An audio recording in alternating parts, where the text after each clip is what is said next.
Hello everyone, I'm Albert Bevio with Spain on a Fork. In today's episode, we're going to be making empanadas de atún. These little pockets are universally known for their golden crust and their sublime flavor. This recipe uses a lot of great ingredients and I'm going to show you an easy way to make it. So let's get started. Okay, the first thing we're going to do is preheat our oven. We're going to put it in the bake and broil option. We're going to go 210 degrees Celsius, which is about 410 degrees Fahrenheit. Okay, now we're going to start cutting our vegetables. I'm going to start by finely mincing 2 garlic.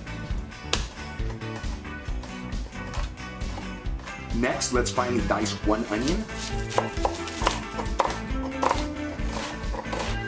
And let's finely dice 1 red bell pepper.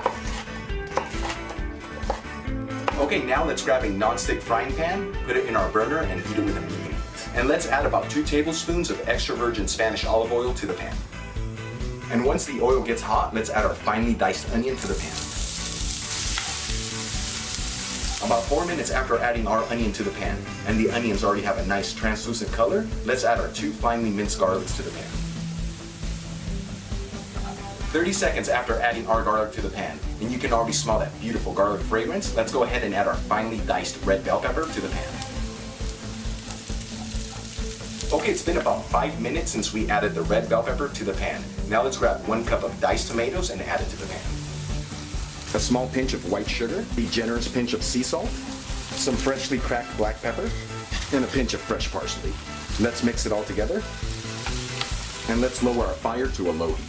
Okay, while our tomato sauce is simmering, let's begin to make our dough. Okay, I put about 1½ cups of strong flour into a bowl. Now we'll add ½ teaspoon of sea salt, 2 tablespoons of extra virgin Spanish olive oil, and 1/3 cup of dry white wine. And let's mix it all together.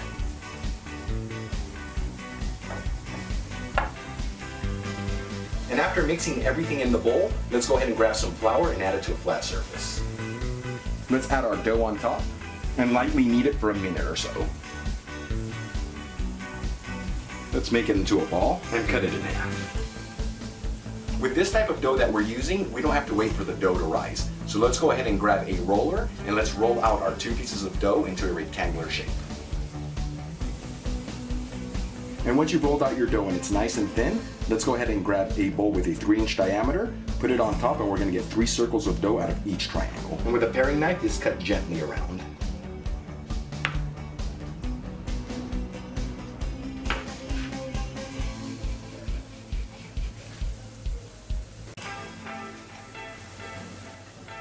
Okay, once you end up with 6 pieces of circular dough, let's go ahead and turn off the fire on our tomato mixture. Now let's grab 2 tins of tuna, let's drain the oil, and let's add them to the tomato mixture. And let's mix it all together. Okay, now let's grab our tomato and tuna mixture, and let's start creating our empanadas. Let's add some of our mixture to our circular dough. Then let's close it up. Using a fork, let's pierce the outer edges to seal it up. And add the empanada to a baking tray with some parchment paper. Now let's grab 1 beaten egg and let's brush it on top of the empanadas.